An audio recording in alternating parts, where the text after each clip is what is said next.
नमस्कार दोस्तों, आज मैं आपको सुना रहा हूँ पलक अग्रवाल जी की लिखी कहानी बाप हैं वो मेरे।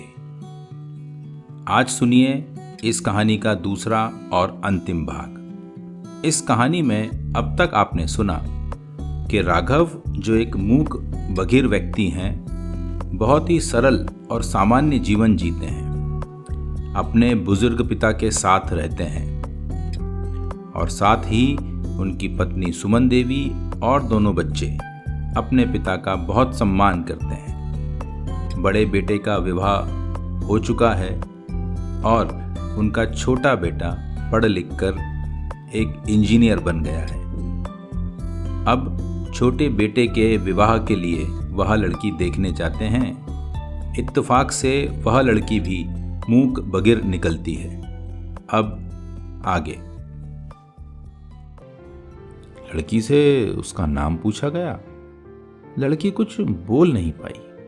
लड़की ढूंढती आंखों से राघव की तरफ देखती रही, वैसे ही जैसे राघव मंदिर की मूर्तियों को देखते रहते हैं। दर्द ने दर्द को पहचान लिया। राघव जिंदगी में पहली बार उंगली से इशारा करते हुए आ करके लगभग चीखते हुए कुछ मांग रहे हो, जैसे यही चाहिए, यही चाहिए। और अचानक से वहां बहुत ही गहरा सन्नाटा छा गया। लड़की अपनी बहती आंखों, ढूंढती नजरों से राघव को देखे जा रही थी।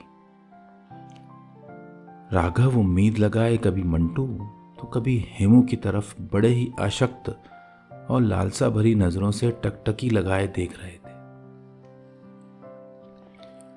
दोनों तरफ के परिवार वाले हेमंत की तरफ नजर जमाए हुए थे।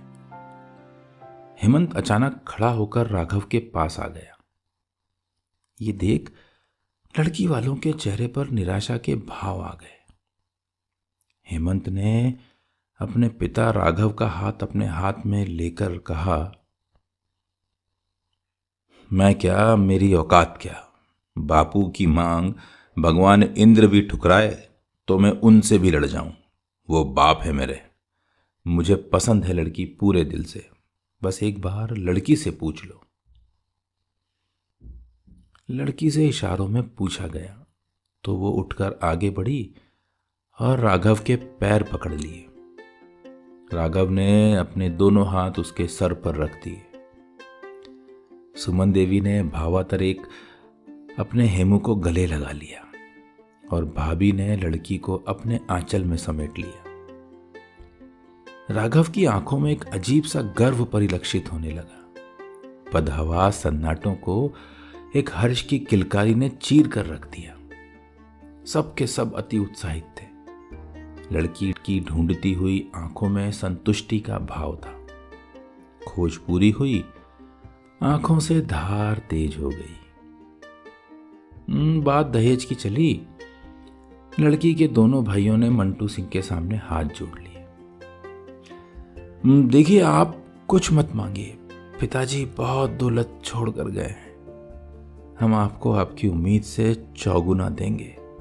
इसलिए नहीं साहब कि आपने मेरी मूक बधिर बहन को स्वीकार किया, और इसलिए भी नहीं कि आपका भाई सरकारी इंजीनियर है, बल्कि इसलिए कि ऐसा परिवार हमने आज तक ना देखा है और ना सुना है। राघव कुछ ना बोले, बस लड़की के भाई के जुड़े हुए हाथों पर अपना हाथ रख दिया। लड़की के हाथों में शगुन का 1.25 रुपया रखे गमछे से अपनी आंख पोंछते हुए बाहर आ गए। बारात की तैयारियां जोरों पर थी। मंटू बाबू अपनी शादी में छूट चुके शौक को भी भाई की शादी में पूरा कर लेना चाहते थे, इसलिए बहुत ही व्यस्त थे। नाते रिश्तेदार आना शुरू हो चुके थे और पूरे घर में चहल पहल रौनक सी थी। एक एक काम मंटू की मर्जी से और उसकी देखरेख में हो रहा था। छोटा बस बड़े भाई की हाँ में हाँ मिलाता दिख रहा था। मगर अचानक एक दिन छोटे हेमू ने भरे घर वालों के बीच ऊंची आवाज में अपने बड़े भाई को टोक दिया, दादा, हर चीज में आपकी दादागिरी नहीं चलेगी। सबके सब चौंक पड़े। मंटू जहां था वहीं ठहर गया। हेमू पहली बार अपने बड़े भाई से ऊंची आवाज में बात किए थे। मंटू टपटता हुआ सा बोला, अब पागल हो गया है क्या? क्या बोल रहा है?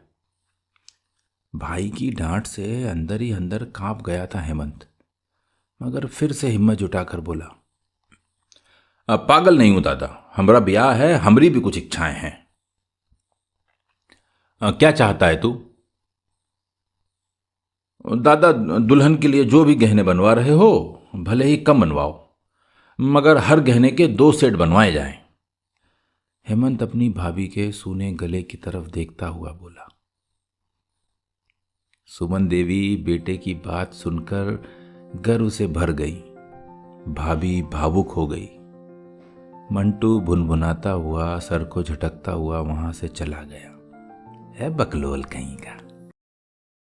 रेडियो सेज 89.6 एफएम पर आपसे रूबरू है शो किस्से जिंदगी के विद नितिन राठौर। किस्से जो हौले से छू जाएं मन के हिस्से। हेमंत व्हाट्सएप पर अपनी होने वाली दुल्हन को मैसेज टाइप करने लगा। अब खुश, देख तेरी इच्छा पूरी हुई। हेमू इंजीनियर ने एक बार मुंह खोला तो फिर बंद ही नहीं कर पाया। हेमू के लिए फॉर्च्यूनर का साटा कर दिया है, पापा के लिए बलेरो कर दिया हूं, मंटू सिंह घर में बता रहा था। अब पापा के लिए भी फॉर्च्यूनर ही कर दीजिए ना दादा। हेमंत ने अपनी इच्छा जाहिर की। अरे क्यों? हेमंत गर्व से बोला, वो बाप है मेरे। बाबा और पापा के लिए कुर्ता धोती सिलवाने दे दिया है। मैं और आप कोट पैंट की नापी दे दिया है हमने। पापा के लिए भी कोट पैंट सिलवाइए ना दादा। हेमंत बड़े भाई से मनुहार करता हुआ बोला। अब पागल हो का?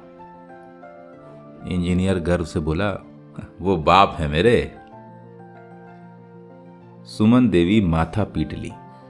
बुढ़ापे में बाप को कोट पैंट पहनाएगा? भाभी मुस्कुरा के रह गई, जबकि मंटू सिंह हामी भरता हुआ घर से निकल गया। और अब सारी तैयारी हो चुकी थी। बाबा बारात जाने में असमर्थ थे। उनकी देखभाल के लिए एक आदमी की व्यवस्था कर दी गई। राघव कोट पैंट पहनकर बेटे की बारात में जाएंगे, ये बात सारे गांव में चर्चा का विषय थी। और बारात से पहले सभी में एक और कौतूहल था, राघव को कोट पैंट में देखने का। न जाने कब राघव इतना महत्वपूर्ण आदमी हो गया था। वो समय भी आया जब बारात निकलने वाली थी। घर में बारात भेजने की सारी रस्में हुई। सुमन देवी और भाभी ने एक एक सामान बड़ी हिदायत से मंटू को संभलवाया। सारा सामान गाड़ी में रखने के बाद सब लोग गाड़ी में बैठे या नहीं, ये देखने के लिए मंटू खुद सारी गाड़ियों में झांक रहा था। पिताजी उसको कहीं नजर नहीं आ रहे थे। 2-4 लोगों से पूछा, कोई संतुष्ट सा जवाब नहीं मिला। सब लोगों में कानाफूसी होने लगी। सबके सब घबराए हुए एक दूसरे से पूछने लगे और राघव को ढूंढा जाने लगा। अचानक से कुछ की नजर घर की तरफ गई। वो सब हैरत से देखते हुए अपने आसपास के लोगों को इशारा करके घर की तरफ देखने को कहने लगे। सारे बाराती मुंह फाड़े घर की तरफ देख रहे थे। मंटू सिंह ने जब घर की तरफ देखा तो कलेजा पकड़कर बैठ गया।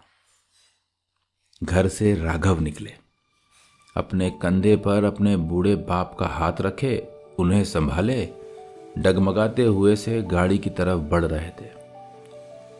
खुद के लिए सिलवाए गए कोट पैंट को अपने बूढ़े बाप को पहनाए हुए, पिता के लिए लाए गए धोती कुर्ता को खुद पहने हुए। नजर उठाकर गांव वालों की तरफ देखे। मुंह से आवाज तो ना निकली, मगर उनकी आंखों ने सब कह दिया, मानो बोल रहे हों, ई बाप है मेरे। मंटू सिंह ने दौड़ के अपना कंधा बाबा के दूसरी तरफ लगा लिया। आखिर राघव बाप हैं उसके। बस इतना सा ही था आज का किस्सा।